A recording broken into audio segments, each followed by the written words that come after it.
اهلا بيكم في ريفيوزات. في الفترة الأخيرة في كمية تليفونات نزلت في السوق كتيرة جدا، وكل تليفون بيتميز عن التاني بحاجة معينة، وكل واحد فينا بيبقى ليه حاجة هو مهتم بيها وعايز يتأكد إن هي موجودة في التليفون بتاعه. علشان كده في الريفيوزات عملنا دليل هيعرفك إيه أهم الحاجات اللي أنت تبص عليها في التليفون قبل ما تشتري، علشان تكون تبع اهتماماتك وتبع الحاجة اللي أنت عايز تستخدم التليفون فيها.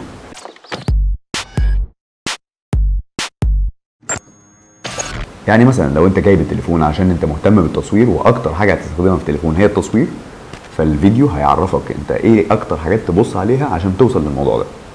نفس الموضوع لو انت مثلا جايبه علشان بتحب تسمع مزيكا كتير، تروح مشاوير وبتستخدمه في كده.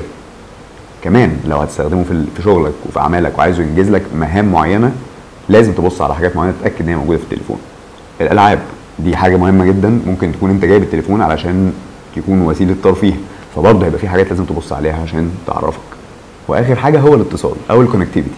هنشوف ايه اهم حاجات اللي تبص عليها في التليفون عشان تعرف انه عنده قدرات في الاتصال عاليه جدا، سواء 3G 4G DLNA NFC، كلها حاجات تكنولوجيا جديده بتنزل بتخلي التليفون بيوصل بتليفونات تانية واجهزه او بالانترنت بسرعات مختلفه. هنعرف ايه الفرق ما بينها وايه اللي نبص عليه. شوف انت مهتم بايه، وعلشان تشوف الفيديو بتاع الحاجه اللي انت مهتم بيها هتلاقي اللينك بتاعها، دوس عليه اتفرج على الفيديو. شكرا.